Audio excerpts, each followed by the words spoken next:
Hello, my name is Sarvesh Shukla और आज हम स्टार्ट करने जा रहे हैं पीरियोडिक क्लासिफिकेशन ऑफ एलिमेंट।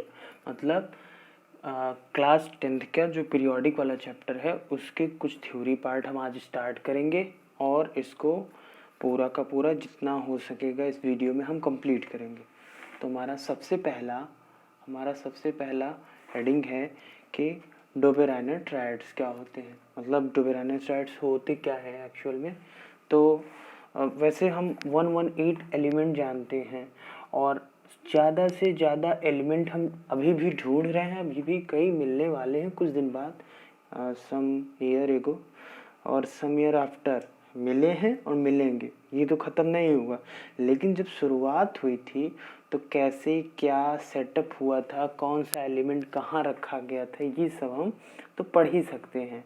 और हाइपोथेटिकल पहले माना गया, फिर उसका प्रूविंग आया तो कई गलत हुए कई सही हुए, तो ये सब चीज़ें हम समझेंगे क्या कैसे हुआ था। तो सबसे पहले डोबेराइनर ट्रायड्स क्या होता है कि इन अर्लियर अटेम्प्ट्स, पहले समय में हमें 1829 में टोटल बहुत कम एलिमेंट पता चले थे। मतलब कि जो ये जॉन डोबेराइनर थे, ये सबसे पहले हमारे जर्मन केमिस्ट थे जिन्होंने लॉ ऑफ ट्रायड दिया। डोबेराइनर ट्रायड को ही लॉ ऑफ ट्रायड भी बोला जाता है, ठीक है। तो डोबेराइनर ट्रायड को ही लॉ ऑफ ट्रायड भी बोला जाता है। तो जैसे कि द एल्कली मेटल ग्रुप में हम लोग देखेंगे, लेकिन उसके पहले हम ये जान लें डोबेराइनर ट्रायड होता क्या है। तो इनका लॉ ऑफ ट्रायड का मतलब बस इतना सा था, एक मोटा मोटा, कि जब भी कोई एलिमेंट, 3 एलिमेंट ये ग्रुप में रखते थे, पहला और लास्ट वाले का सम अपॉन 2 दूसरे एलिमेंट के एटॉमिक वेट के इक्वल था, यही इनका लॉ ऑफ ट्रायड था। तो when elements are arranged in order of increasing atomic masses, मतलब एटॉमिक मास तो इंक्रीज के ऑर्डर पर रखना ही है, तो 3 एलिमेंट को रखे थे और हैविंग सिमिलर केमिकल, उन तीनों की केमिकल प्रॉपर्टी ऑल्सो भी सेम। अब भाई जब रखेंगे तो प्रॉपर्टीज तो सेम होनी चाहिए। तो the atomic mass of the middle element of the triad being equal to the arithmetic mean of the atomic mass of other two. वही जो भी बताया, जैसे मान लो मैंने ए रखा, बी रखा और सी रखा, इनका बस इतना कहना था कि A plus C by 2 is equal to B, क्या, एटॉमिक मास, ठीक है। अब जैसे कि एक एग्जांपल में हम देख सकते हैं कि जैसे इन्होंने लिया था हमारा लिथियम, सोडियम, पोटेशियम, तो देखो 7, 23, 39, तो 7 + 39/2 करेंगे 23 आ रहा है। लेकिन ये हमेशा सही नहीं हुआ ना, ये मतलब गलत भी हुआ था। तो जैसे कि ये हमारा सबसे पहले इसमें द एल्कली मेटल ग्रुप में तो सेटअप हो गया था और अल्कलाइन अर्थ मेटल में भी सेट हो गया था, जैसे कि कैल्शियम, स्ट्रोंशियम, बेरियम में, ठीक है। और हैलोजन वाले ग्रुप में भी सेट हो गया था, जैसे क्लोरीन, ब्रोमीन, आयोडीन। तो यहाँ पर भी 35.5 पी 127 दोनों का सम किया तो 81.2 आ गया था। तो मतलब हमेशा सेट नहीं होने के कारण इनका ऐसा हो गया कि गलत हो गया। लिमिटेशन इनकी कहाँ, सबसे इम्पॉर्टेंट लिमिटेशन इनकी कहाँ आ गई थी, इनकी लिमिटेशन कहाँ आ गई थी। लिमिटेशन बस इतनी थी डोबेराइनर क्लासिफिकेशन की कि it fail to the arrange all then known element, मतलब जितने भी एलिमेंट थे सबको ये उस 3 ऑर्डर में नहीं रख के डिस्क्राइब कर सकते थे। इस यहीं से इनका क्या हो गया, यहीं से इनका बैक हो गया कि ये सभी के सभी एलिमेंट को नहीं रख पाए थे, ठीक है। तो यहाँ से इनका डोबेराइनर का आप एग्जाम में लिमिटेशन लिख सकते हो, ठीक है। फिर उसके बाद हमारे न्यूलैंड साहब आए।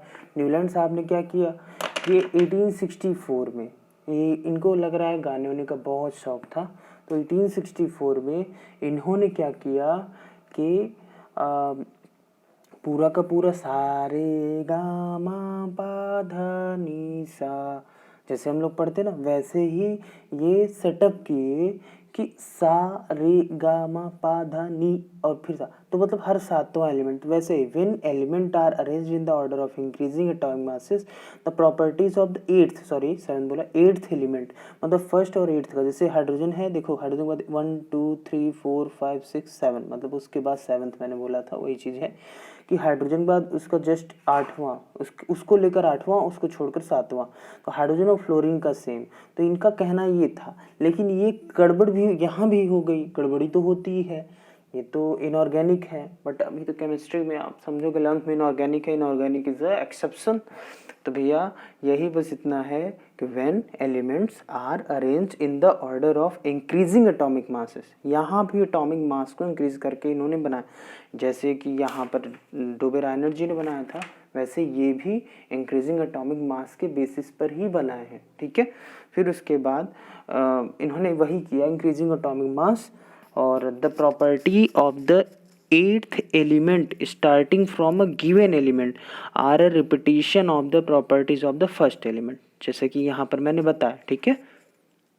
और जब भी इन्होंने रखा तो उनकी प्रॉपर्टीज तो अपने आप सेम ही होगी, लेकिन गड़बड़ी बस यहाँ से होने लगी, जैसे हाइड्रोजन का चलो ठीक है फ्लोरीन से है, फ्लोरीन का क्लोरीन, लेकिन क्लोरीन के दो कोबाल्ट और निकिल, तो एक ही दो से कैसे हो सकता है, फिर ये दो एक से कैसे हो सकते हैं, तो यहाँ पर इनका भी ड्रॉबैक आ गया था। तो मतलब यही था कि जॉन न्यूलैंड जो साइंटिस्ट थे, उनका लॉ ऑफ ऑक्टेव, जो न्यूलैंड लॉ ऑफ ऑक्टेव बोला जाता है, इनको केवल लॉ ऑफ ऑक्टेव अगर बोलेगा तो बस इतना याद रखना कि फर्स्ट एलिमेंट और एट्थ एलिमेंट में similarity he Newlands law of Octave. अब आगे वर्ड्स आप अपने से बना सकते हो कि एटॉमिक मास इंक्रीजिंग ऑर्डर में होने चाहिए और फर्स्ट एलिमेंट और एट्थ एलिमेंट की प्रॉपर्टीज सिमिलर होनी चाहिए, तो ये दोनों मैच कर रहे हैं। तो मतलब ये मेन मुद्दा बस इतना है कि ये 2 पॉइंट याद रखो, बाकी की थ्योरी तो आप बना ही सकते हो। और कुछ इनकी थ्योरीज थी, जैसे मान लो इन्होंने कहा कि 3 एलिमेंट जैसे लिथियम सोडियम और पोटेशियम था, ये सिमिलर केमिकल प्रॉपर्टीज दिखा देते थे, lithium potassium and lithium sodium and potassium ये सिमिलर प्रॉपर्टीज दिखाते थे।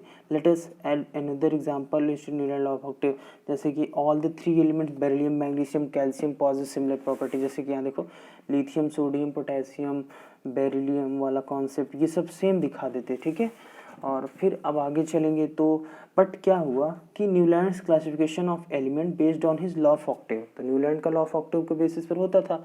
However gave a very important conclusion, जिसके बाद हम ये कह लेंगे या बोल सकते हैं कि देयर इज सम सिस्टमेटिक, यहाँ पर कुछ एक सिस्टम बन रहा है, रिलेशनशिप बन रहा है एटॉमिक मास के रिपीटेशन के कारण।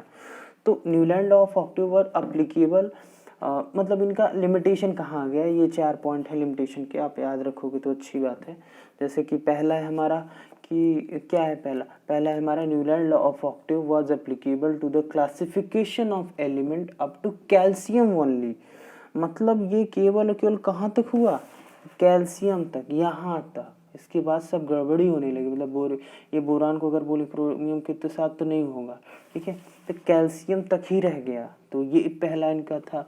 और after calcium every 8th element did not possesses the properties of similar of the first, मतलब कैल्शियम के बाद आगे जाने लगे तो गड़बड़ी होने लगी। दूसरा ये था न्यूलैंड्स जो एज्यूम किए थे 56 एलिमेंट नेचर में है and no more element would be discovered in future, और ये भी बोल दिए कि कोई एलिमेंट नहीं होगी, मतलब कितना ज़्यादा इन लोगों को कॉन्फिडेंस था। बट कुछ दिन बाद ऐसा नहीं है, मैंने जैसे बोला ऐसा नहीं है, और डिस्कवर हुए, ये भी फेल था। और तीसरा, in order to fit elements into his table, जिस ऑर्डर में इन्होंने अपने टेबल को सेट किया था, मतलब अपने एलिमेंट्स को सेट किया था, Newland put even 2 elements together in one slot of the 2 of the column of the unlike element having very different for example 2 elements cobalt और निकिल, जैसे कि मैंने बताइए, देखो इन्होंने क्या किया था, कोबाल्ट और निकिल को रख दिया जबकि इनकी प्रॉपर्टी अलग है, इससे सिमिलरिटी होने के चक्कर में इनकी अलग अलग प्रॉपर्टी को एक साथ रख दिया, जो कि अनबैलेंस चीज़ है। और हमारी लास्ट पॉइंट है जैसे फेरस आयरन जिसे बोलते हैं, which resembles cobalt and nickel element in properties was placed far away of those element, मतलब बहुत दूर रख दिया गया। तो Dobereiner triad also exist in column of Newland classification of element based on law of octave, Dobereiner का जो triad है वो एग्जिस्ट हो जाता था न्यूलैंड लॉ ऑफ ऑक्टेव में, जैसे क्योंकि वो भी एटॉमिक मास की बेसिस पर रखे थे, ये भी रखे थे, तो उनका लॉ तो यहाँ सेट हो जाता था, लेकिन गलत हुए दोनों के दोनों, ठीक है।